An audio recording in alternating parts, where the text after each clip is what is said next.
looks like a regular laptop until you end up with this giant 18-inch display that can display either two 16:9 13-inch displays or one big one.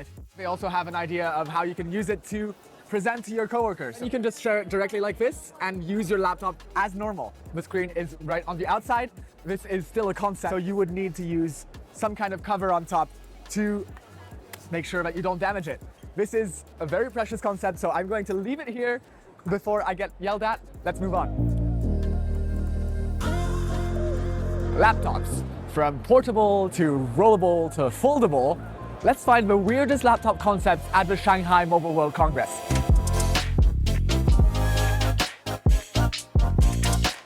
This laptop from Honor looks like a regular, very lightweight laptop, but it's got a secret. It's got a magnetic webcam, so it allows them to have a very small bezel on the display while still including a camera. Here we are at the Lenovo booth with a laptop that has pogo pins on the back. It allows you to clip on external displays. Oops. God damn it. We have a surprise cameo. So yeah, it allows you to have diagnostics on the display right here, or attach a camera like this, or actually attach a secondary display instead of having something super bulky like one of the 3 display solutions that is always kind of janky.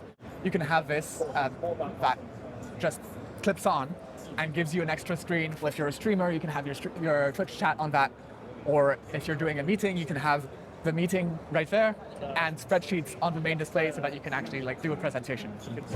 How about a transparent laptop? I can hardly see this actually being useful, but it's a very cool concept device, and everything being all glass makes it very impractical, but I love it. Huawei has its own laptops that they've been producing. This is Harmony OS Next that runs natively the apps that have been developed for their smartphones, so we can see the lovely picture that the person before me has left on the laptop screen. It's been about a month since they released their first Harmony OS laptops.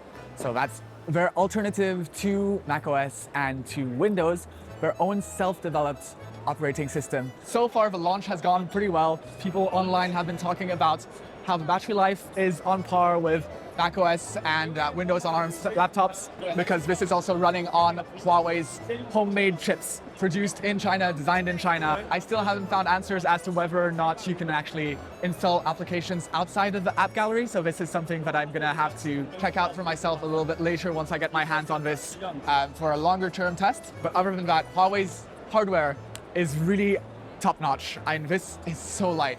Even compared to my lightweight MacBook Pro, this feels like a toy, basically. But I think this is one of the most important developments in laptops this year at the Shanghai Mobile World Congress. Let's go and see some other wacky laptops. Does your laptop just feel too small? Well, Lenovo also has an answer. This time it's not an extra screen, it's just rolling out the screen, which is amazing. They're saying that this is an actual product that they're going to start selling soon. As someone who does a lot of editing, obviously I want more space on my timeline. You can see there's some creases in the display. It's not fully flat, which makes sense. It's just been folded up. This ThinkBook Plus Gen 6 Rollable, say that 5 times fast, is a really cool concept. This is still a pretty chunky laptop once it's rolled up. In practice, folding screens are actually more durable than rollable screens, which is why they're more popular nowadays. As this technology gets better and gets more and more durable, I can seriously imagine lots of people rocking this kind of laptop because it's just so cool to be able to just have this giant screen out of nowhere. It's the same reason that foldables are so cool, and it's the same reason that we've got to move on. We have folding tablets that become this gigantic screen that runs Harmony OS Next. For something so compact to have such a gigantic screen, traditionally you would be lugging around a whole backpack like what I'm carrying right here. You can use the kickstand right here to stand it up. It used to be this completely inaccessible, super fragile thing. For models that were only 12 inches, even just 2 years ago, it used to cost $3,000, $4,000 US. But now this one is around $3,000 US for a screen that's this huge, something that only weighs 1 kilo. This is a Lenovo folding dual screen, so it's not as impressive as this big folding screen 17-inch device, because you can't actually have continuous content. It is probably much cheaper than the folding screen version from Huawei. That's all we have for you on this episode of Tech Asia. Until next time, take care.